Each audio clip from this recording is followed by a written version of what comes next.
Good afternoon and good evening, everyone. Thank you so much for joining us for our Run Your Best Boston podcast. I'm Varun Sriram with Generation UCAN and absolutely thrilled to have two very accomplished runners with me today. We've got three-time Olympian Dathan Ritzenhein, former senior editor of competitor running Mario Fraioli. These two guys have three Boston marathons between them, and they're going to share a lot of their insight and wisdom with you here today. Dathan, Mario, thank you guys so much for being part of this. Really appreciate it. Thanks for having me.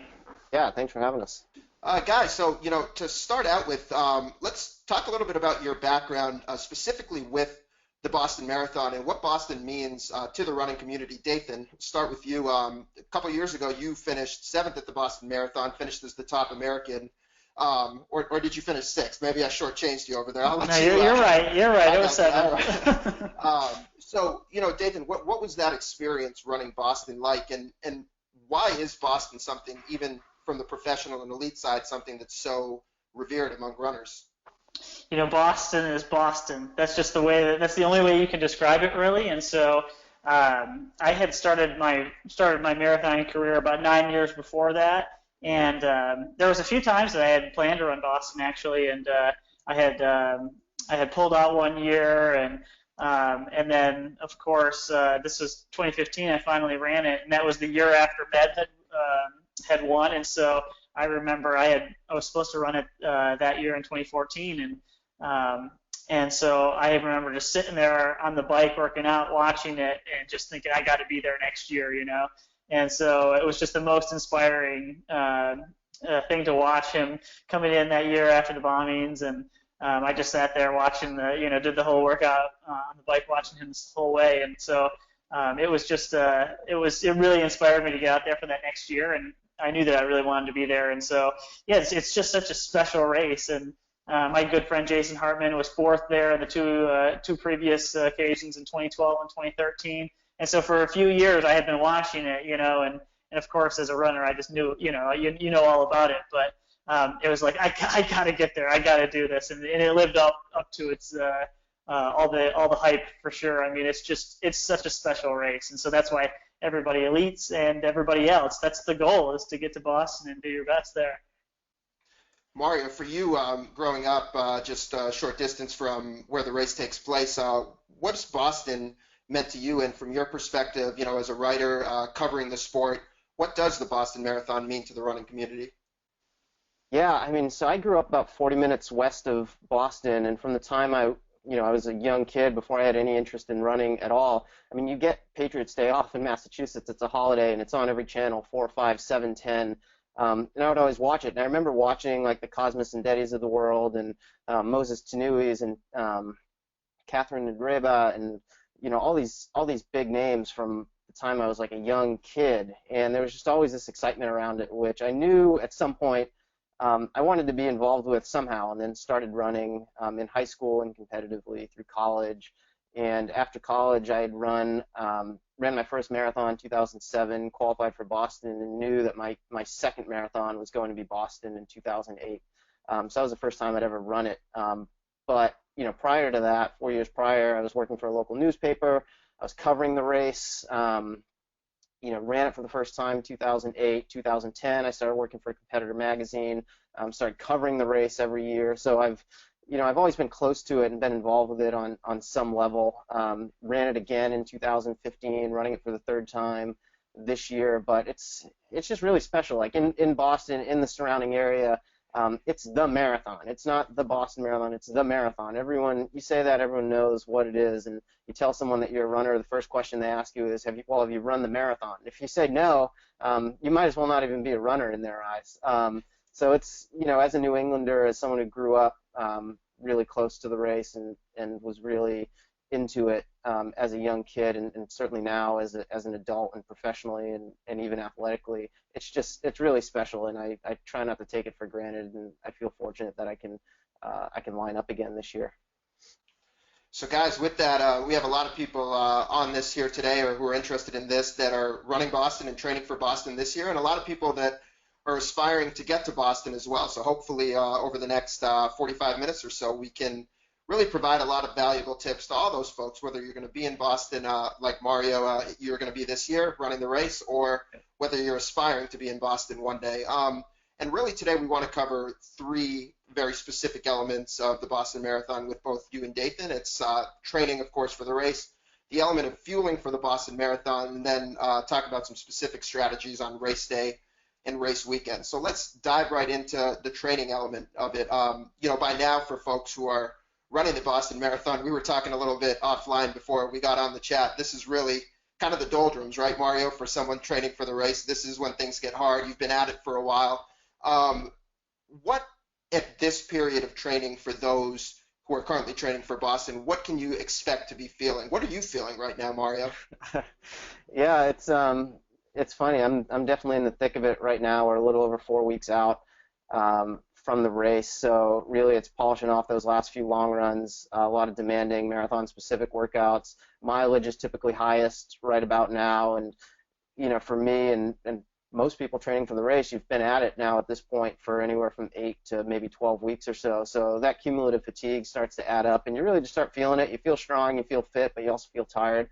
I had a tough workout this morning. It just didn't feel very good, which is about par for the course right now. But I think that's what one can expect. A month out, you don't want to feel fresh yet. You got a long way to go.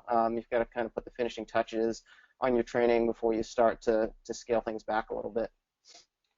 Dathan, 2015, what do you remember from being a month out from the marathon, doing a lot of that Boston-specific work? What was the focus for you a month out from the race? Well, for me, a month out from the race, I kind of got into that danger zone, and I think that's where a lot of people are at right now, is you got to really listen to the body, because like Mario said, you can't quite start tapering down yet. So there's some things you need to do, but you also have been training for quite a while, and so you're a little bit vulnerable. You're kind of getting to the point where you're pushing the limit. And so for me, I was at that point, and I actually took 5 or 6 days off of running, 5 to 6. Actually, it was a 4.5 to 3.5 weeks out from the race, because I had like a cuboid bone in my foot that got dislodged, and so it was really painful, and I had to spend some time cross training. And so this is kind of that time where you really got to be smart. You got to put in those last few things, but you also got to listen to the body and know that most of the work is in, but you still have to maintain those things. And so you can't completely let your foot off the gas yet and start tapering. It's way too early for that. So always being a little conscious of the recovery, I think, is really important. And for me in 2015, that was the case. I had to back off a little bit, make sure I got to the line, as opposed to keep going and make it so I couldn't start the race. Now, for any marathon you're training for, I'm sure there's some specific work related to the course that you might do a little bit differently from marathon to marathon. For you, Dathan, when you trained for Boston, was there anything just overall, not just in the last month, but just overall throughout the training period, that you felt was very different about training for the Boston Marathon compared to other big races you've trained for? Well, I think everybody makes a lot of the downhills in Boston, and there's definitely something to that. I mean, it's something very different from most marathons, and so I knew that for myself I couldn't really focus on running downhill hard. It just wasn't worth the risk, and so I had to get a little creative and try to strengthen my quads and stuff, for that eccentric loading that you get going downhill. And what I ended up doing is I just did a lot more really fast work, because it got me used to coming in a little bit faster like that. Because in the race, especially the first couple miles, it's just fast. It's downhill and you get out really quick. And so if you can callous your muscles a little bit without going over the line, that's important. And another thing I did is I would do a lot of stuff where I'd finish onto the treadmill, and for me, I'd use the Ultra G treadmill. And so I'd take a little bit of weight off from it, and I could stride a little bit longer. I'd have a little bit longer stride length like you would going downhill, and I think that helped to really, make my quads a lot stronger. And I did a little bit of eccentric loading type stuff in the weight room too, really slow contractions and stuff like that, trying to build that strength without going out and doing intervals down a downhill road. Now, when you talk about doing a little bit of fast work, is there an example of a workout that you do for Boston that fits that mold that you might not do in another marathon cycle? Yeah, absolutely. And I spent some time talking to Greg Meyer, who won the 1983 Boston Marathon before Meb won. He was the last American to win, and he showed me his old log from '83 when he won, and I was kind of amazed. He never did that long of intervals and stuff. So I tried to take a little bit of a page out of that. And I don't think I ever did more than maybe 6 to 7 miles of total intervals, which for me in past marathons I would do 10 to 12 miles sometimes, and so it was much different. And I really tried to keep the power up a little bit more, doing some really hard intervals, but once I got to that point where I was 5, 6 weeks out, I never did anything any faster either. It's like I had built to that point, and then I just tried to be smart because I was kind of walking the line a little bit, and so those really hard, faster intervals, and I did do them on a road as opposed to doing a lot of them on the track when I could get out there. Especially in the last few weeks, I tried to visualize that.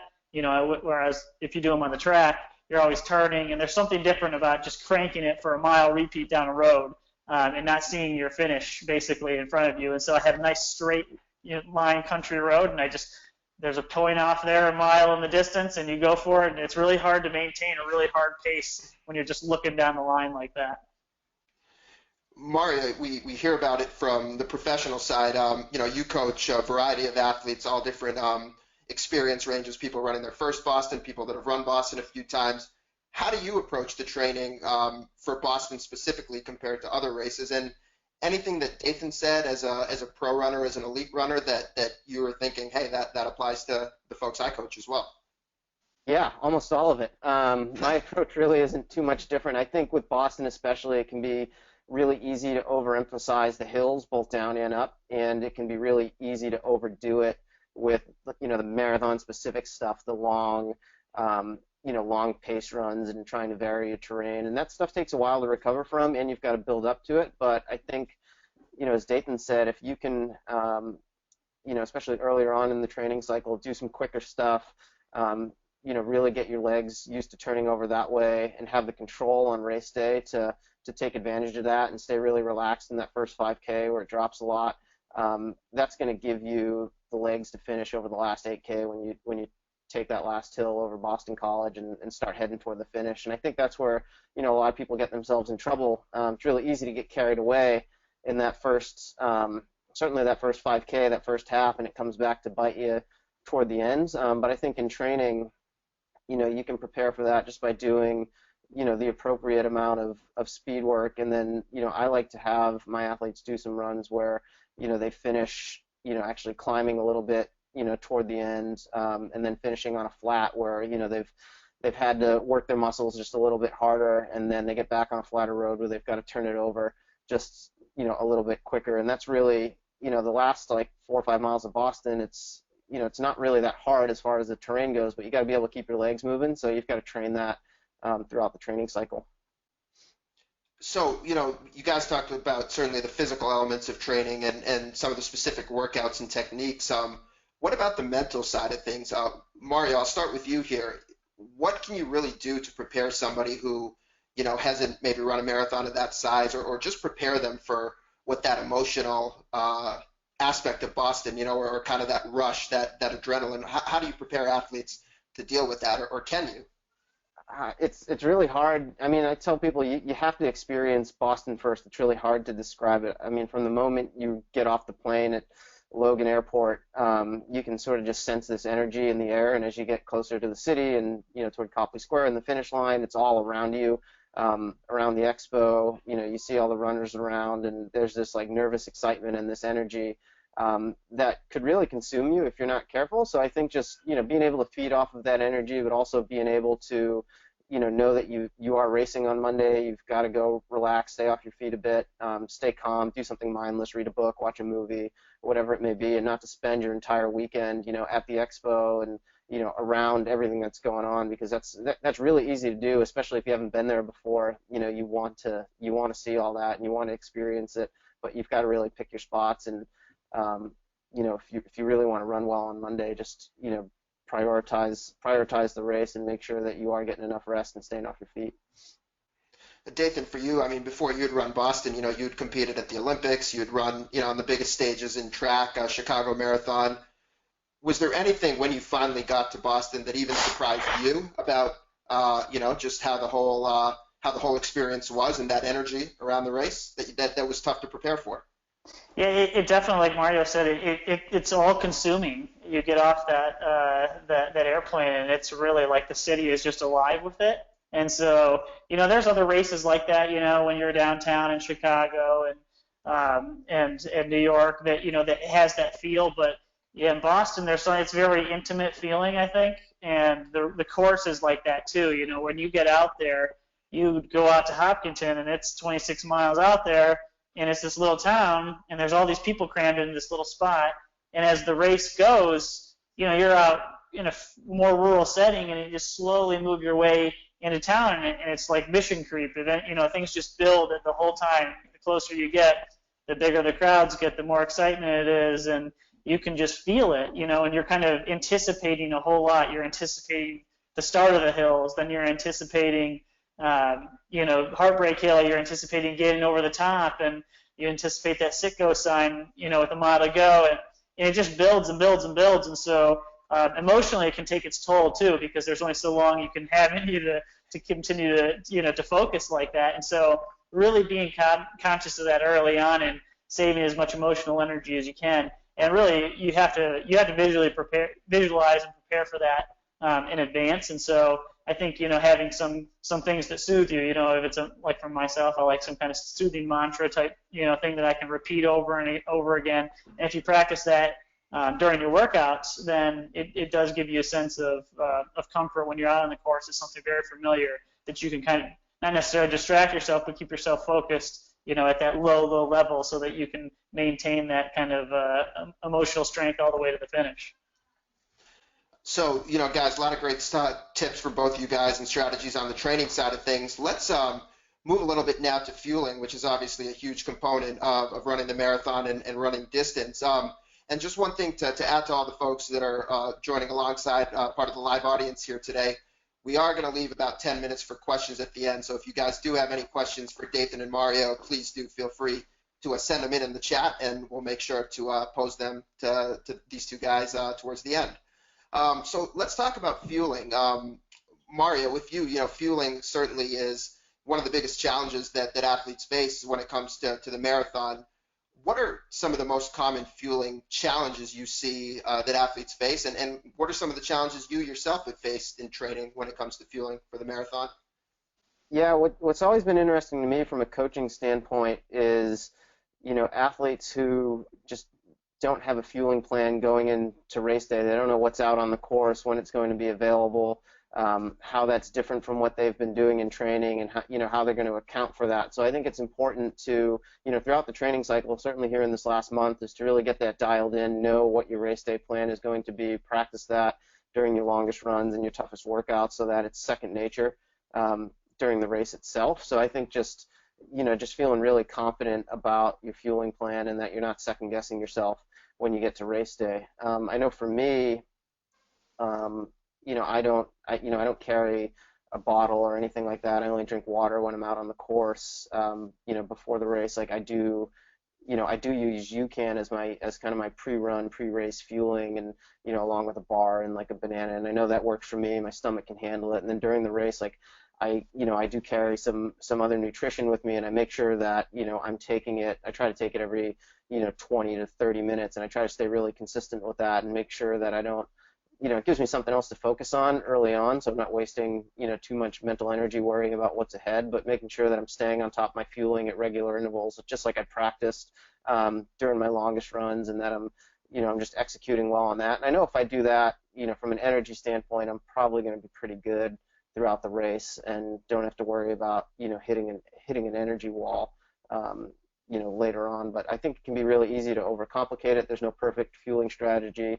I always say throughout a training cycle, you've got to experiment with different things and find out what products work for you, what frequency works for you, what amounts they work for you in, and just when you head into the race, be really confident about that and be really confident about how you're going to execute that plan once the race goes off. Dathan, for you, watching you run. You certainly make it look easy, but I know that the fueling aspect of it hasn't been easy for you. Even, when you ran really fast 2:07 and change in Chicago, I know you've talked about still struggling with the fueling element of things. So what have been the biggest challenges for you over your career as you've moved up to the marathon and moved up in distance in terms of the fueling? I'm glad I make it look easy, because it's not.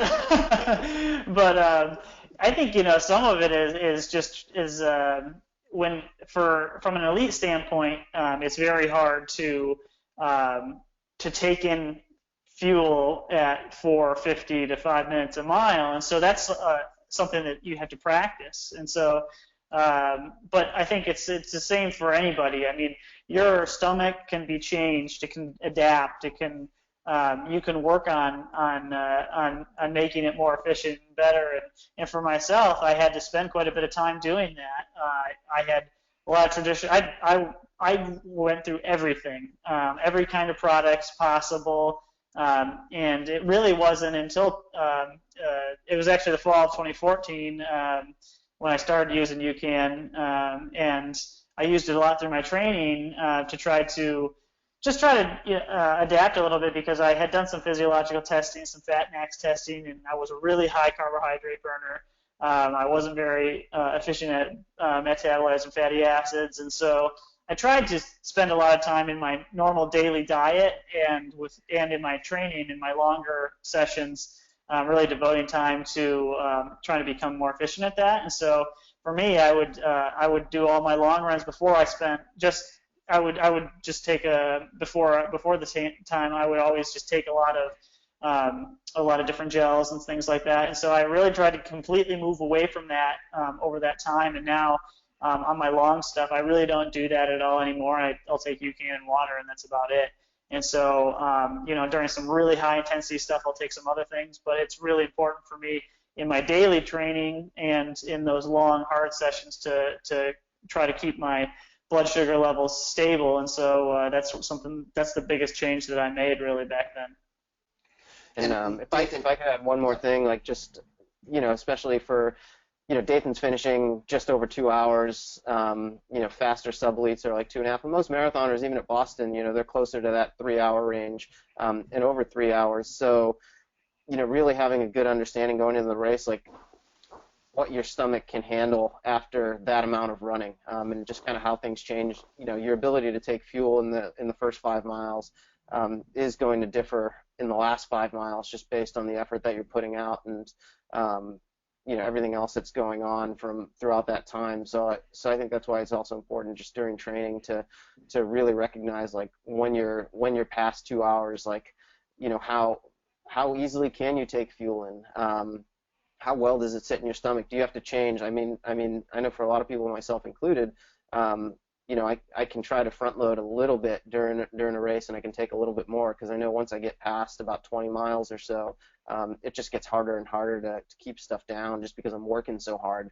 And blood's going to different parts of my body. So I think that's just important to keep in mind as well. It's a great point, Mario. As both you and Dathan kind of talked about how you guys use UCAN similarly, front loading with it before the long workouts or some of the hard workouts, for people that do struggle to take in that fuel mid-run. That's really one of the beneficial aspects of UCAN, I should say, in terms of that slow release and keeping the blood sugar level steady for an extended period of time. With you, Dathan, as a coach as well, you had an athlete recently running the Tokyo Marathon who had some very good success with that aspect of fueling. Can you tell us a little bit about that? Yeah, absolutely. So Dawn Grunagel, she's almost a master's. I won't tell her she's a master's yet. She turns 40 this year, but she was a middle distance runner, and so we trained together back in Oregon back years ago, and I knew her. And so we were both running New York City Marathon this fall, and she got a hold of me in the summer, and she's just kind of trying to do, she's trying to move up into higher distances now, and so it's completely different from running the 1500, and so she struggled.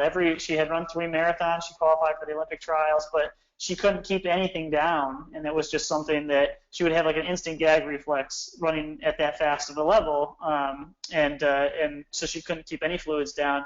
And so when we first started working together, ready for New York, I was like, let's just try UCAN. It won't have that same insulin response that you get from some of this other stuff. And she was able to keep it down. And so it was something that we tried really hard in practice, and she had to get used to it. But she set a PR there, and then she turned around just a couple months later, and she ended up finishing with an 8-minute PR on 2:41, which was pretty good for a 39-year-old, former middle distance runner, And so she's able to, to fuel her way, and she finished. And both of these races didn't have any of those GI problems that she had before, and was able to finish strong. She finished, and she never hardly slowed down really. And so that was if you can just keep it together in that last 10K, that you can save minutes on a marathon at an elite level. And so at a recreational, a lot of recreational runners, you can really save a ton of time if you can just get that fueling strategy tied in at the end. And so that's something Dawn was able to do. It's pretty cool.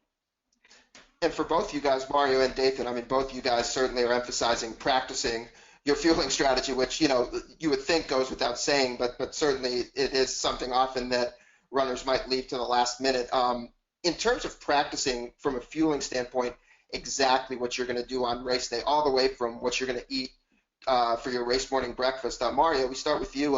How often do you like to try to do that kind of, as much as possible, exact simulation of race day from a fueling standpoint? Yeah, when I'm in the thick of a marathon training cycle like I am now, every long run I treat it as a dress rehearsal, even if it's not a super intense long run, but just to get comfortable with that routine, like getting up, the appropriate amount of time beforehand, making sure that I'm getting in the same breakfast, I know it works, hitting the bathroom. And then, I think the other thing, Dathan had touched on this earlier, is the mechanics of it. Even especially at Boston, there's not a lot of runners who are carrying their own bottles throughout the race. They're taking it off the table, which is not easy to do. It's really not easy to do at 4:55 minutes a mile pace, but it's not easy to do at 6 minutes a mile, 7 minutes a mile, or even 8 minutes a mile if you haven't practiced it. So I know for me, we were talking about this offline beforehand, I do loops around my house because I don't have someone giving me stuff out on a long run. So I have to put a bottle out so I can just practice taking it, because obviously I'm not going to stop to drink and then get going. So, it seems like a really minor detail, but that can save you a lot of time if you can keep the momentum going throughout, all the different water tables, and you're not stopping for each one, having to restart again. So, I think that's an important part of it. But yeah, in general, all of my long runs I treat kind of like race day, as far as what I'm doing beforehand, and just kind of how I'm drinking and eating during. And intensity matters. What I'm able to take and how much I take throughout a long run will differ if I'm running hard versus if I'm just putting in, some miles. But I really just try to kind of treat it like race day and make sure that I just feel really comfortable in that environment. Yeah, and if you can really do those mechanical things, like if you have a really devoted, family or coach or someone who's out there, my wife will come out and she'll set up an actual table, or if you know that you're, on the course, it's going to be, whatever bottles that you're going to have to twist the top off, or cups, whatever it is. If you can study that beforehand and actually practice with that, like sometimes drinking out of a cup is so hard. You gotta figure out how to pinch it right, and you're choking on it going down, and it's getting you all soaking wet. And so if you can practice that a little bit, it just makes you a lot more comfortable when you actually are out there and you have to do it. That's such a great point. I think you both raised. A lot of times when we think of practicing fueling, it might not be the mechanics of fueling like you guys are talking about. So we're practicing everything from not only the products and the fuel you're going to take, but actually what you're going to drink it out of and how you're going to grab it. And Dathan, for you, just a similar question to Mario, do you try to do this a specific number of times, kind of follow your exact morning routine from breakfast to pre-race sports nutrition? You try to do that a couple times before the actual race? Practice makes perfect, but I definitely, I wouldn't say I've gotten more lazy over time, but I know that I've refined my strategy to what works. And so now that I've figured it out, I don't worry quite as much, but I do actually have to really devote those times, especially like right now in that 4 to 6 weeks out is a good time to start making sure you got the full adaptations and you're really comfortable with it. But not feeling like you've been doing it for so long that you hate doing it anymore, And so usually I start about halfway through the training cycle, and I really focus on it, all the way to the end. And every big, like Mario said, every big session, at that point, they do become pretty specific workouts, and so it's a great opportunity to even go as simple, all the way down to throwing on the things that you're going to wear to know if they're chafing, or something like that, or what the weather will be. The weather could be anything in Boston, but how you're going to prepare for that, and so if you can practice all those little things, it gives you, that's the one great thing about the marathon in general, is that you can change so many factors, and that's why you can save all that time, or it can go really bad, is there's so many things that can affect the race. And, certainly we'd be remiss when we're talking about fueling if we didn't hit at least a little bit on recovery. Mario, with the runners you coach, and especially, the age groupers, I guess recovery might become something that becomes more and more important as you get older.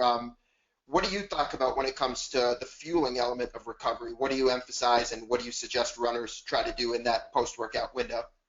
Yeah, well, I mean, especially after a long run or big session where, you've just burnt through a lot of fuel and fuel stores, it's important to start replenishing that as soon as you can afterward. I know for me, I use, just to kickstart the recovery process, is I use the UCAN drink mix with powder. I like the vanilla flavor.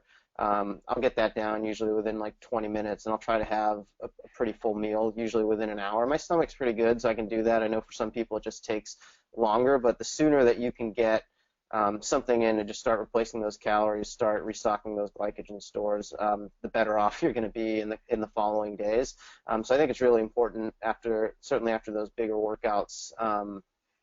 But on a day-to-day basis, especially as you get older, I'm in my mid-30s now, and I've been competing for a while, and I just notice now, like, I don't recover nearly as quickly as I did 10 years ago, and certainly 15 years ago. So all of those, like, those little things, that you can do to kickstart the recovery process, from nutrition, getting your calories in afterward, getting enough calories in, just eating well, so that you're treating your body right. I mean, all that stuff is super important. Dathan, for you, and I know we didn't hit so much on recovery as part of the training element of this, but what's a typical recovery look like for you after a long workout? Maybe the entire aspect of it, from fueling to what else you're doing for your body to recover. Yeah, usually for same thing, it's just harder to recover now, like when you're coming straight out of college or something like that, your recovery is so much quicker, and so as you get older and older, it gets more difficult. And so, from my recovery starts right away. I mean, you go right into dynamic stretching, try to get that fuel in right away, like Mario said. That window is very short where you can really absorb a lot of that right away, and then you can go in and, like for myself, I'll take a nap, after a really long session like that. And so if it's a long run weekend, sometimes that little power nap is enough just to kind of kickstart that as well. And so then, but then the days afterwards, you got to make sure you're sticking onto this. If you're doing, hard workouts on the pavement, you got to stick on the soft the next couple of days. And so if you can get on those softer surfaces because you do have to callus your legs on that hard surface, for a race like Boston. So maybe you're doing your long stuff on the pavement. The next days for me are always on the soft surface. And then that nutrition that definitely comes in the days afterwards as well. So I think a lot of people think that they can take one thing afterwards and then be good. And it's really a long-term process. Like if you get a little bit of protein and good carbs in intervals throughout over the course of a couple hours, like the timing of it is as important as, the amount. And so you got to continually fuel your body with the right amounts. And I think sometimes people get some people say they gain weight in the marathon because they feel like they can eat so much, because they did all this work. And it's not really that much more training. It's just the intensity is harder. And so making sure you're putting in the right amounts at the right time is important. And so if you start right away after, as soon as that hard session is done, I think you're less likely to go and splurge on this giant meal that you feel like you deserved, even though it might be packing on a few extra pounds. And that's a great point, Dathan. For a lot of people that are training for a marathon, but also have a body composition goal in mind, whether it's Boston or another marathon, you mentioned quality carbs after a workout, and Mario, you talked about using the UCAN powder to jumpstart the recovery, then augmenting it with a proper meal. That's certainly from a recovery standpoint, using something like UCAN that's slow release and that won't spike your blood sugar levels will also help you continue to metabolize fat in that post-workout period. So that's certainly a consideration for people that are looking for a way to recover but still continue that process of burning fat. And that's one thing I noticed, especially when I do load earlier on with UCAN, I don't get done feeling ravaged. Like whereas if I went in and I did this long hard session without it, sometimes I'm just starving and I feel like I got to have some big giant meal right afterwards. And so instead, I feel like I can get the right amounts in and not feel like I got to pound down, the closest thing I see, I got to eat it. Absolutely, yeah. That long run, that post long run hunger, it can be wicked. So, you guys, we talked about the training and the fueling aspect of it. Let's jump ahead to race day and race weekend and talk about some specific strategies that people can implement around the race. And this is a good one for folks to listen to now. And mark this and cue it back up race weekend when you're in Boston. You guys will definitely want to pay attention to what Mario and Dathan have to say. So, race weekend, Mario. In the days leading up to a marathon, whether it's Boston or specifically a marathon, what types of running should people do? What types of activity should people be looking to do? Yeah, I mean, generally, kind of stretching it all the way back out to 2 weeks before the race, there's not really a whole lot to gain from that point in. So, I mean, if you are teetering on the edge, certainly err on the side of caution in your training. If you feel like you've got to do one last long run, you probably shouldn't, that sort of thing. But as it gets closer to race weekend, certainly take into account your traveling and how that might throw off your sleep schedule, depending where you're coming from. I tell people, just working backward from the race, I like to do a little jog the day before, just get out and move for 20 minutes, really easy, maybe up to 30, but no more than that. Just to shake the legs out, calm the nerves a little bit. If I'm going to take a day off, it's usually 2 days before the race. Typically, that's a travel day. Can be a good day to take off, not worry about getting your workout in. You don't need to do anything too hard. I mean, all your workouts at that point, they're really just reminders, kind of going through the gears before race day. You're not really trying to advance your fitness at all. So, typically Boston's unique in that it's on a Monday. So usually, 3-4 days before, I'll do like a little 2-mile run at marathon pace with a couple pickups afterward. But for me, I really try as best I can just to keep the rhythm of my week as consistent as possible from what I've been doing throughout the training cycle. I think that helps with, just calmness and confidence heading into the race, knowing like, okay, this is just another week. I didn't do anything different in the last week that I've been doing all along, even if I, scaled back the mileage a little bit and I wasn't running quite as hard. I still try to keep my workouts on the same days that I've been doing them, making sure I'm still doing my strides and just sort of dotting my I's and crossing my T's, making sure that I'm not staying up too late at night, I'm getting good sleep, I'm eating high quality meals, I'm not spending too much time stressing about work or whatever else I might have going on. I really just try to go, into cruise control, that last week and try to advise, all my athletes to do the same and just, make sure you're not overdoing it in any which way heading into race day. Dathan, for you going into Boston, certainly you have, your media obligations and things like that. Beyond that, are you, what are you doing? Are you really trying to be off your feet the entire time as much as possible? What are the 2 or 3 days leading up to a marathon or the Boston Marathon look like for you? Watching TV. That's about it. I really try to keep it low key. But like Mario said, you can get into almost just a funk where you feel like you're sitting there doing nothing. Because there's a lot more nervous energy, you're not burning through that in the training. And so I think scheduling little things is important, like little tasks that wouldn't be otherwise. And so, for myself, if I get in 3 or 4 days before a race, that's a lot of time sitting in a hotel, and just when you're sitting in a hotel, there's nothing to do except for watch TV. And if you do that for about 2 hours, you start getting groggy and tired, and you feel lethargic. And so I always make sure I get up every couple hours and I walk around and move around because I don't want to do a whole lot of training. My last session, something really light, maybe 2-3 days beforehand, and that's about it. Otherwise, it's just some really light jogging. But I will keep doing some drills and strides just to keep my body kind of feeling awake because as you get closer in, if your training drops in half of where it was, all of a sudden there's nothing to keep you to keep burning that energy like it is otherwise. And so I always try to have those little things, but I never try to have anything too strenuous either. And so, like Mario said, you don't stress about, the travel, you don't stress about work, things like that. You just kind of have to turn those things off and say that all starts on Tuesday. Everything starts Tuesday. That's and so that's those things can get kicked down the road. And so if you can have just those little breaks in there to keep those menial tasks going, it keeps your mind from going crazy. But really, there's nothing you can do physically. You can only really screw it up in the last couple of days. And so if you can do just enough to make sure that body stays fresh, feeling, and awake, that's the best thing you can do. We just got a question from the audience that seems pretty relevant now, and I should add that if you guys do have questions for Mario and Dathan, now's the time to ask them, so feel free to fire away.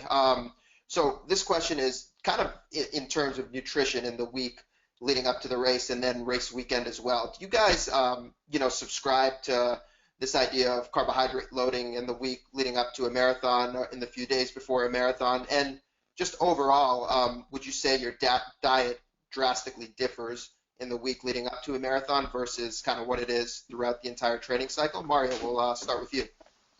Yeah, the short answer to that is no. I don't eat anything differently the week of a race than I do typically. I mean, the one precaution I might take is, like, in the 2 days before the race, I'll probably stay away from salad and green stuff and anything that might get to my gut a little bit. But as Dathan said, your training is reduced. You're burning a lot more energy. I try not to load up too much. I don't necessarily eat less either, but I just try to eat normally. Again, throughout the training cycle, I've gone into my long runs, even the night before, like trying to treat it like race day, like eating the meal I would typically eat, before the race, so that when I get to Boston, I'm not guessing, like, what am I going to eat for dinner, and is it going to upset my stomach the day before. And I wouldn't say that I carbo load, because I eat a pretty carbohydrate-rich diet as it is, so I think I'm getting, and results of my workouts and races show that I'm getting enough.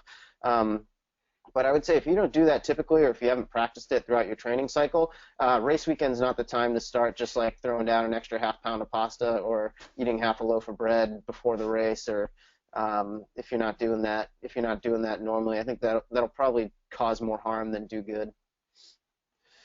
Dathan, you hear a lot of professional athletes, they have their pregame meal. Do you have your pre-race dinner that's been consistent across the years? And then, similar to Mario, what does your diet look like the week before a race, and how different is it from what you might do otherwise? Mine's not particularly that different. I guess, I always like to eat salmon before races, and so it's just something that's, I don't know why, it's always sat well with me, but I don't have to have it, and I try to avoid having to have certain things, because sometimes you just can't control that. And so if you have, if you can't get that specific thing that you're always used to having, sometimes that can throw you for a loop. So I don't try to do that. And like your training load is reduced significantly, and it's like a car. You just can't keep pumping more gas into it. Eventually it spills over, And so same thing with carbohydrate loading. You can top off your tank, but it's pretty easy to do when you're training less. I mean, really, it's not that significant. And so if you're training at only a couple of miles in the last couple of days, that's going to be more than enough to eat a normal, maybe just a touch more than you would, but you don't need to eat giant plates of pasta. If anything, you want to eat throughout the day in those last couple of days, and so then you're never feeling. That's a mistake I made in my first marathon, is I ate so much in the days leading up to it that I was full and I didn't want to eat anything the day before. And so during that time, when I should have been eating, filling up the tank, I couldn't stuff myself anymore. And so you want to just make sure that you're getting pretty much the same kind of diet. And yeah, there's certain things that are maybe, will hold a little bit more residue in your body. You don't necessarily want to have those in the day before if it's a really super high, fiber or, roughage type things. But, if you're used to eating those things, you should still maybe have a little bit of them. Your body likes equilibrium, and you don't want to all of a sudden change everything in the last days, because I think that does, change the way you feel a little bit, and so you just don't feel like you have been, and so sometimes that can throw you for a loop as well. And so just keeping it nice and simple. And I think too, just as in the training cycle, there's no one workout that is going to define your race day. There's no one meal that's going to make or break your race day really either. So pizza the day before might break your race day. Yeah, it might break your race day. It's that consistency throughout the training cycle is important. I was going to say, if there's one thing that's been kind of a theme for both of you guys, it's really been consistency and practice with whatever you do, across the board from training and leading up to the race as well. So let's jump to actual race day and talk about the course in the last 15 minutes or so here. So starting out, what everyone talks about certainly at the beginning of Boston is the downhill over the first several miles. I believe the course starts at an elevation of 472 feet and then takes you down to zero over the first 5 miles of the race. Mario, how do you deal with the first part of the race in the hills, now getting ready to run your third Boston, and what do you tell athletes? Well, you deal with the hills, and then you deal with all the excitement that's around you. So it's kind of this lethal combination of, like, you're getting some help from the terrain, but you're also just fired up because people are screaming at you every inch of the way. But as we talked about earlier, just really, not trying to bank time early on, trying to run smooth really consistently, not really forcing it in that first 5K. I remember my first Boston in 2008. I knew at 5K that I was screwed. I'd gone out, I got sucked in, and I was out, almost 20 seconds a mile faster than I should have been, and it felt easy. I mean, it really feels easy, but I paid for it by the end. I had just kind of beaten my legs up and, put myself into a couple holes early on, and that's really easy to do. So I think just staying really controlled, early on, trying to find your rhythm, right when you hit Ashland, right around like 5K. And, Boston, I mean, if you look at winners in the past years and people who have run well, they've run even or even negative splits. Like, it's a course you can do that, even though the second half definitely has a little bit more climbing to it. But you've really just got to be patient and disciplined in that first half to not try and bank time, not get too carried away on the downhills, and really just try to stay as relaxed as possible, not waste any emotional energy as well as physical energy, and just make sure that tank is still pretty full in the second half so that you can really close it out hard. Dathan, for you, you've run Boston once, and you seem to be able to manage the beginning of the race. What did you do to be able to not be overwhelmed by that or be surprised by the downhills and how fast it was at the beginning of the race? I think, the biggest part for me was I had gone out and seen the course, and knowing and having seen it, I knew that you don't necessarily have to be as warmed up as you might. Like, for us, we will run 2 miles, do some drills, some strides and stuff, but you can use that first couple miles kind of as a warm-up. And like Mario said, if you don't feel like you have to bank time to use the downhill, instead just use that as moving yourself into that pace as opposed to really just already being at it right from the get-go, and you can kind of ease your way into it. And then just making sure that once you get down to the flatter section after 3-4 miles, you can just get into a manageable pace and no big moves on those hills. I mean, you just have to maintain that effort. You don't want to be like that high school coach that's out telling you to attack the hill. Never do that. Never ever do that. And so just manage that effort. And who cares if you slow down 20-30 seconds on a mile, on miles, once the hills start there, that's okay. You're going to make it back up when you come back down the other side. And I think that's the one thing with Boston. There's always a downhill again. And so there's these uphills, but you have to be able to crest that uphill and then get right back into your effort of going downhill again and maintaining that same rhythm. And so instead of getting to the top and just being like, oh, and having to take a breather, you got to be able to maintain your effort going into the downhill again. And then if you do that and you get through 21 miles and you get to the top there and you have something left in the tank, you can run really well at the end. But you just got to really manage that early effort. Mentally, what do you do, when you're encountering those hills in the middle of the race and it's starting to get hard, it's starting to hurt? What do you do mentally to kind of keep yourself from getting demoralized, and how do you coach people to keep themselves from getting demoralized by some of these hills at 13, 15 when things are getting really tough? Yeah, I mean, as Dathan had said earlier, like, definitely don't try to charge it. I think really just trying to keep your effort consistent, even if that means you slow down a few seconds a mile. You got to trust it. You've got to trust that once you get over the top, you're going to have the legs to make up whatever time you might have lost, on the way up the hill. But the hills too, they're lined with people on both sides. You can kind of use that I use that just to kind of pull me up, and like I shut my brain off, and I'm just trying to take in the scene around me. And I know, especially last time I was running with a group, I just tucked into the group and just kind of let them pull me up the hill, and I didn't try to waste any energy. And then once I got to the top, I felt well enough that I could really start moving, which was a stark contrast to the first time I ran Boston, where I had nothing left by the time I got to Boston College, and it was a really hard finish. So I think just preparing for those hills, knowing that like you might slow down, but that's okay, and just trust that you have the fitness and you've put in the work to close it out pretty hard, because the amount of downhill you have after you crest the hills at 21 or so is you have more downhill than whatever uphill you just climbed. I think you climbed for like 3 miles or shy of 3 miles, and you got like 5+ miles of downhill. So you can definitely make it up if you play your cards right. Now, Dathan, we talk about the hills, and certainly Heartbreak Hill is something that everybody talks about towards the end of it. What can you add to what Mario said about dealing with that hills, and specifically dealing with Heartbreak Hill when you're at mile 21? Yeah, I think that, like everybody makes a lot out of that hill, and everybody knows that it's really just the placement of that hill. And so I think, you just have to be able to manage that effort. And so I think that's a pretty good thing to always have in the back of your head, is always to know that if you get to that top of the hill, you got to be at an effort level where you can get right back into the pace you were running before you hit the hill. And so just always thinking that, just keep going.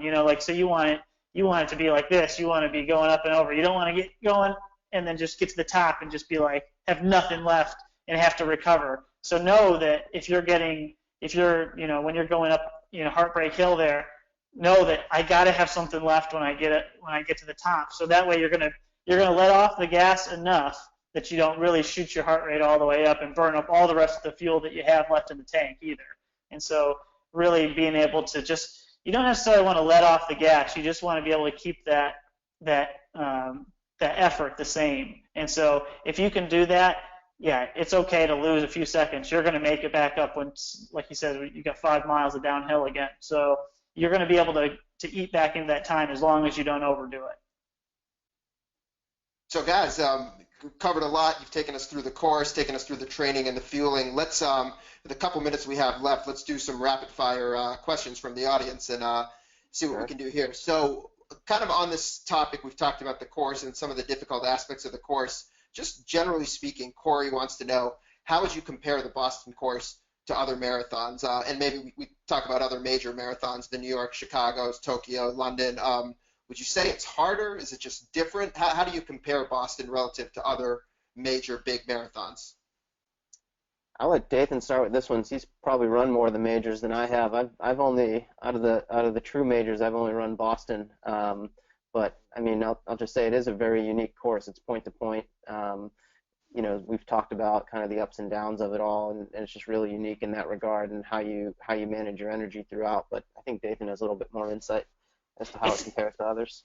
Yeah, it's completely different. And so the biggest thing is, like Chicago and New York, London, those marathons, you're turning all the time. Whereas I think you turn 3 times or something like that in Boston. That's it. You're just on a nice road. It's smooth, and it is. I think that's part of what makes you go fast as well. It's not just the downhill. They're actually really good roads. Whereas when you're used to running in New York and Chicago, you're looking out for potholes left and right, and you're in the city turning. Chicago has 57 turns or something like that, and so it's just like a straight shot. And like I said before, everything just builds as you go. It gets more and more exciting as you get closer to the city center there. And so managing that that excitement early on, because you can feel good, because there's still people lined the entire way. But it's a little quieter, it's a little bit more rural, it just feels more safe maybe than when you're in a big city, when it feels like, the city's out to get you, basically. This one's from Meltem, who says, I have times that I cannot complete my training, like tonight, I couldn't finish my training, it feels like I'm never where I want, what do you suggest? And, while I realize this is a little bit of a general question, it sparked a thought in my mind for both of you guys. when you've been, I'm sure over the course of your running careers, there's been a point where it's really been hard, or you just haven't felt it, maybe lost a little bit of that burn and that desire. What have you done at those lowest points, just in training overall to lift yourself out of that and be able to get excited about the sport again? Mario, I'll start with you. Yeah, I mean, I think that last word is key. I give myself something to get excited about. It could be just like a little thing as much as like, all right, I'm going to get this run in and then, meet my friends, afterward for dinner or something like that. Or, I try to make, for me, running is, it's very much my social time too. So I really try to schedule runs with people as much as I can on my non-workout days, because it's always more enjoyable for me. And I think too with a lot of the hardest workouts, I just, I remind myself that I chose to do this race. No one forced me to do it. And if I don't want to do it, then, I shouldn't. And, that for me, that's enough to motivate me, knowing that I made this choice and I committed myself to this goal. And, that's always enough to kind of get my butt out of the chair and get out the door to train, even when I'm tired or it's just not appealing for whatever reason. Yeah, having goals is so important. And having someone you don't necessarily have to be held accountable because, like Mario said, you have to want to do it.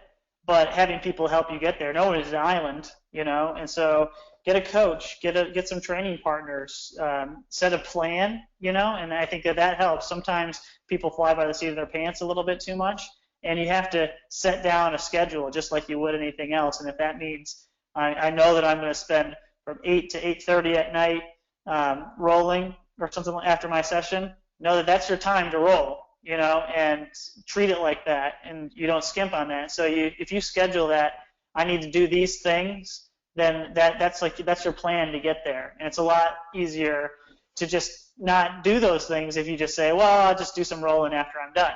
Instead, say from 8:15 to 8:30, whatever it is, that's the plan going in. Guys, we just have maybe a couple more on the nutrition side of things, and then we'll wrap it up. So I know both of you guys, when we talked about carb loading, said that you don't alter your diet too much in a major way. Is there ever a time on this idea, Robert asks about keeping track of carbs and counting carbs. He asked about it specifically in the context of carb loading, but is there ever a time where you guys keep track of your carbohydrates or count the amount of carbohydrate in your diet? I've personally never gotten that granular about it. I don't think I'd really enjoy eating all that much if I did. I just try to. I mean, for me, I've certainly obsessed over my diet in the past, and it just kind of threw everything else out of whack as well. I think the biggest thing for me now is just making sure that I'm eating a really balanced diet. That I know what the best sources of carbohydrate are, what the best sources of protein are, and making sure that when I'm making dinner at night or making food choices at a restaurant that I'm getting what I need. And I think some of that comes with experience, but I try not to obsess over it. And I mean usually the results show in training. I mean, if I'm low on energy, it's probably a chance I'm just not getting enough calories, or I'm not getting enough carbohydrate, or if I'm not recovering well, I'm either not, as Dathan talked about earlier, maybe my timing is off for my nutrition, or I'm getting, the wrong types of calories. And so, I mean, for me, I try to just pay attention to my body and take as balanced of an approach as I can.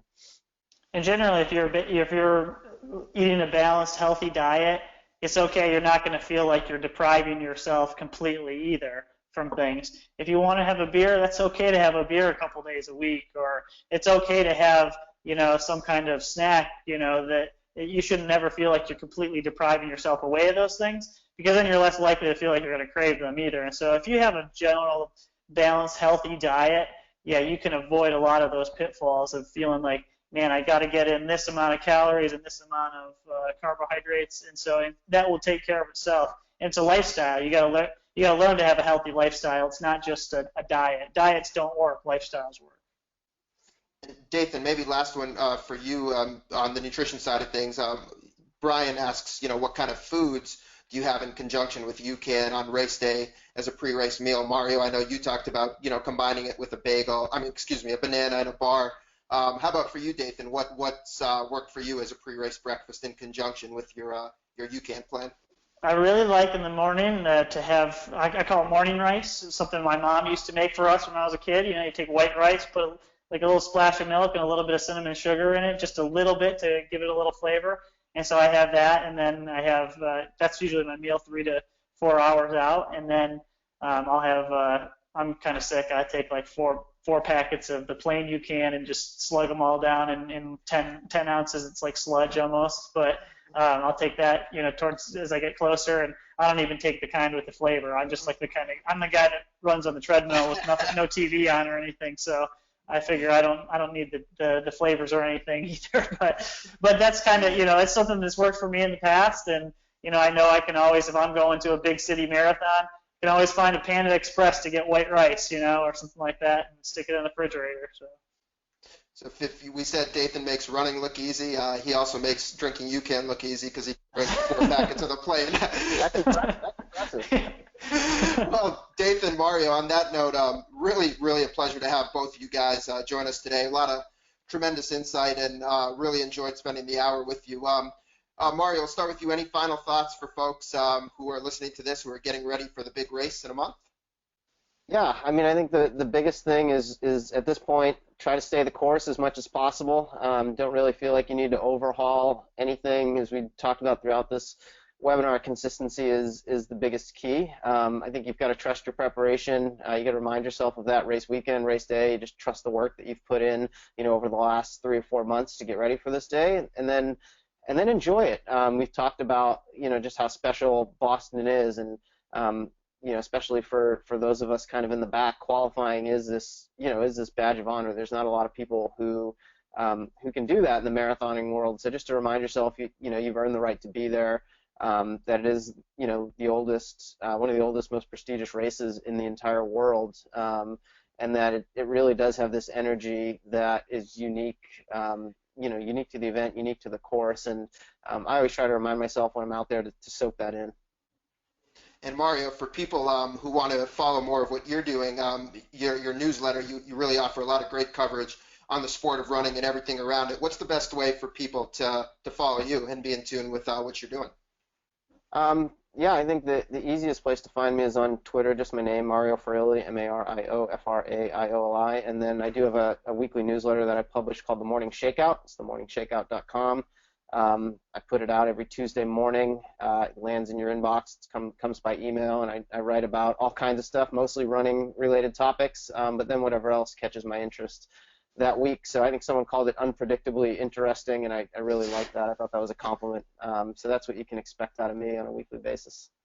Absolutely. If you're a fan of the sport of running, the business of running, everything around running, definitely recommend that you check out the Morning Shakeout. And Dathan, for you, any final words of wisdom for people getting ready to run Boston? Yeah, be smart here in this next bit. Strike that balance. Make sure you get the things that you need, but don't ever take too big a risks either. You want to get to that marathon Monday and be ready to go. It's a truly incredible experience if you haven't ran it, and if you're going back, you know why you're going back, because it's Boston is Boston. You can't beat it. And so just be smart over these next little bit, and get to the line feeling good and excited, and you'll have a great time. And Dathan, for people that enjoy following your running, where can we expect to see you next? Yeah, you can follow me on my Twitter account, DJ Ritzenhein. I get a lot of requests from disc jockeys for some reason because of that DJ thing, but at DJ Ritzenhein, they always want me to listen to their music. So you can follow me though and hit me up there. I'm going to be launching a website page on athletebiz.us. As well, pretty in the next couple of weeks here. So you can check me out there as well, and I'll hit me up on there. So that's where we can find the next updates on where you'll be racing. So for Dathan Ritzenhein and Mario Fraioli, I'm Varun Sriram. I want to thank everybody so much for joining us today. For all of you that did sign up, you will be getting a full replay of this by email, along with a link to sign up for Mario's newsletter and a special offer on UCAN. And stay tuned. We're having a big event in Boston celebrating the retirement of Meb Keflezighi, the 2014 Boston Marathon winner. So we'll be sending all the info about that for all of you that will be joining us in Boston.